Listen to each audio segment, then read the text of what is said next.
everybody, my name is Koen from the Fellowship of Acoustics, and it's that time of the week again where we are going to highlight 5 beautiful new arrivals again, and this week was an absolute joy again. We got some very nice vintage pieces, some collector's pieces, as well as something very rare and very nice that's new from a factory. So let's not wait too long and kick off with the first one.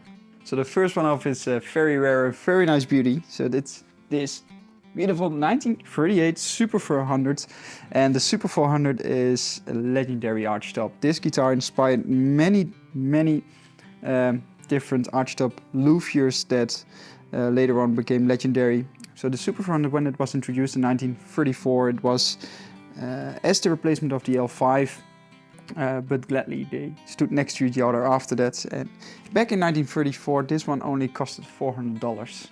Still an immense amount of money for back in the days, but you can see how much work there's been put in this guitar and how quality-wise they are made, because archtops, they just last and last forever if taken good care of. X-braced, so it has a good punch, and overall very nice sounding still.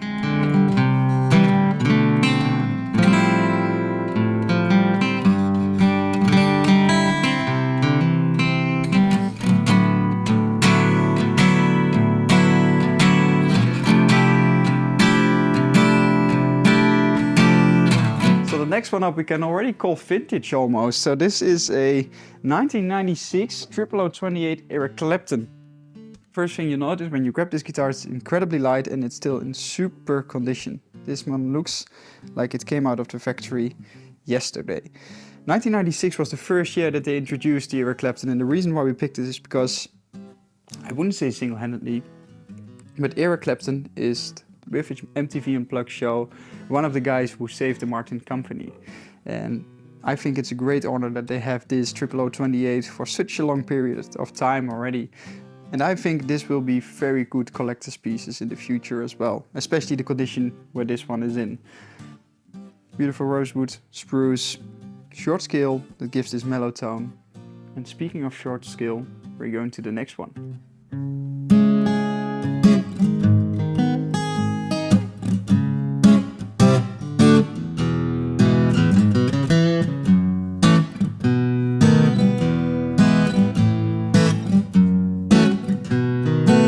So the guitar that inspired the one from Eric Clapton is this one. So this is a 1948 0028.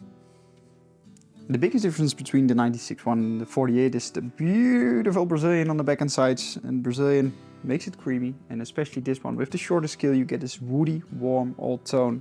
This guitar had its wear and tear over the year, but structurally it's totally fine. It pulls no bridge, there's enough saddle still, it plays very nice, and I mean, look at this top. That has mojo, right? What we know from Martin, the beautiful straight grain Brazilian rosewood. And what I really like about these 40s guitars is they have a firm, thick neck. And now it's time to experience that really dry, woody tone and some very nice playing from Milo.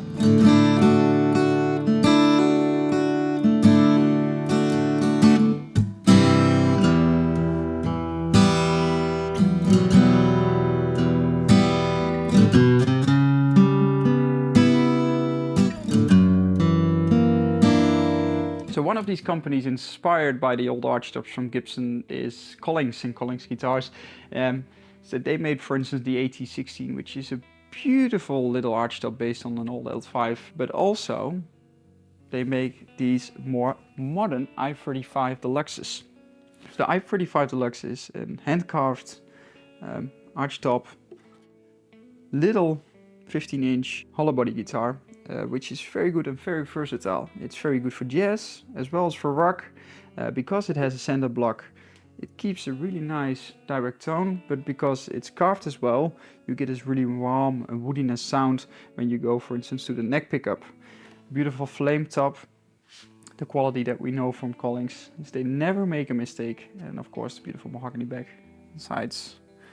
Everything is matched together, and you know, you see it in little details like here. How much care they take into building guitars. That everything is combined in a super nice and modern package where everything is styled together. So yeah, it's an absolute beauty, this one.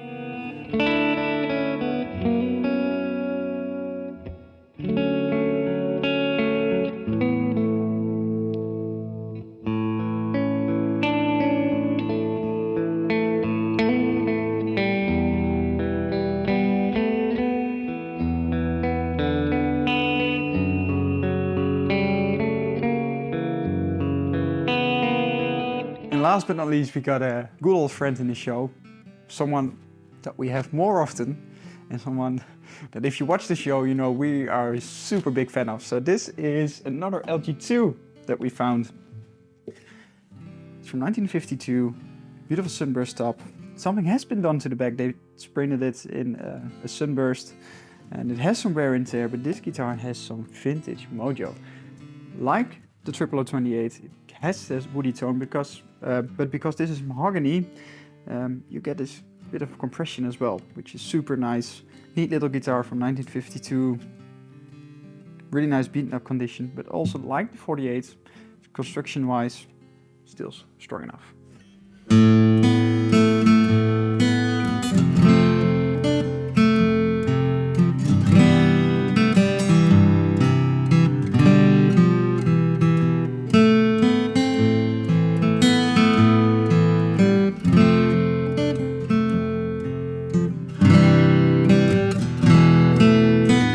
So that was it for this week. I really hope you enjoyed the guitars. I really hope you enjoyed the videos. If you want to have some more details on these guitars, go check out the website or go check out the demos. And we are available on chat or phone all day. I wish you a very Merry Christmas, and I hope to see you in the next episode. Bye bye.